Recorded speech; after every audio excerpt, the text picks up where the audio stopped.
अफगानिस्तान में तालिबान ने कब्जा कर लिया है। राष्ट्रपति अशरफ गनी देश छोड़कर जा चुके हैं। बाकी आम लोग भी अपनी जान बचाने में जुटे हुए हैं।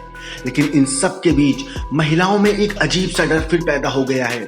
अफगानिस्तान में तालिबान की वापसी का खौफ कितना खतरनाक है, इसकी दास्तान अफगानिस्तान में रहने वाली इन महिलाओं की तस्वीरें बयां कर रही हैं।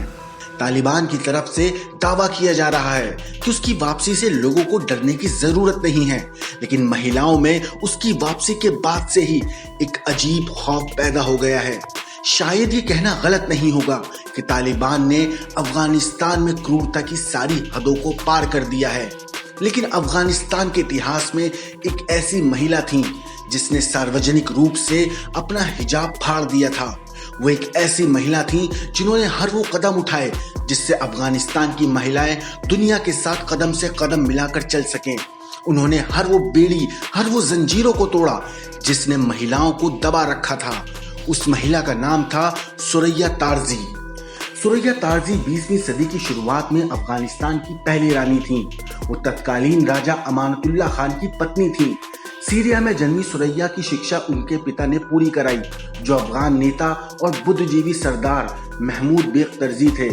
वो बरगज़ाई वंश की एक उप जनजाति मोहम्मदजाई पश्तून जनजाति से थी। वो पर्दा प्रथा और बहुविवाह के खिलाफ थी। सुरैया तारजी ने सीरिया में रहते हुए वेस्टर्न एंड मॉडर्न वैल्यूज विषयों में पढ़ाई की थी। इसकी छाप उनके पूरे जीवन में साफ नजर आती है। जब अमानुल्लाह के पिता हबीबुल्लाह खान अक्टूबर 1901 में अफगानिस्तान के राजा बने तो उनके राष्ट्र में उनके सबसे महत्वपूर्ण योगदानों में से एक अफगान निर्वासितों की वापसी थी। ऐसा इसलिए है क्योंकि तारजी परिवार ने अफगानिस्तान के आधुनिकीकरण को बढ़ावा दिया। अपने परिवार के साथ अफगानिस्तान लौटी सुरैया तारजी बाद में राजा अमानुल्लाह खान से मिली और दोनों की शादी हुई। साल 1913 में उन्होंने प्रिंस अमानुल्लाह से मुलाकात के बाद शादी का फैसला लिया था और वो ही उनकी इकलौती पत्नी भी रही। ये उस दौरान की परंपरा के लिए एकदम अनोखी बात थी। दोनों के 4 बेटे और 6 बेटियां हुई।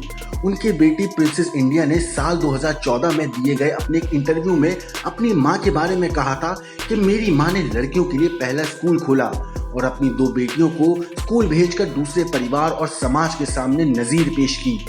ऐतिहासिक तथ्यों के अनुसार प्रिंस अमानुल्लाह ने अफगानिस्तान का पहला संविधान तैयार किया था। साथ ही उन्होंने सरकार की औपचारिक संरचना के लिए आधार स्थापित किया और संवैधानिक ढांचे के अंदर सम्राट की भूमिका स्थापित की। अमानुल्लाह अपने प्रयासों में महमूद तारजी से प्रभावित और प्रोत्साहित हुए थे। बताते हैं कि क्वीन सुरैया तारजी इस बदलाव का खास चेहरा थी। उन्हीं की प्रेरणा से राजा अमानुल्लाह खान ने सार्वजनिक रूप से पर्दे और बहुविवाह के खिलाफ अभियान चलाया था। उनके कार्यकाल में न केवल काबुल में बल्कि ग्रामीण इलाकों में भी लड़कियों की शिक्षा को प्रोत्साहित किया गया था। तब एक सार्वजनिक समारोह में अमानुल्लाह ने कहा था कि इस्लाम में महिलाओं को अपने शरीर को ढकने या किसी विशेष प्रकार के घूंघट पहनने की हिदायत नहीं दी गई है। इसी भाषण के आखिर में रानी सुरैया ने सार्वजनिक रूप से अपना पर्दा या ये कहें कि अपना हिजाब फाड़ दिया था। इतना ही नहीं, उस बैठक में मौजूद बाकी अधिकारियों की बीवियों ने भी उनके नक्शे कदम पर ऐसा ही किया था। ब्यूरो रिपोर्ट, क्राइम तक।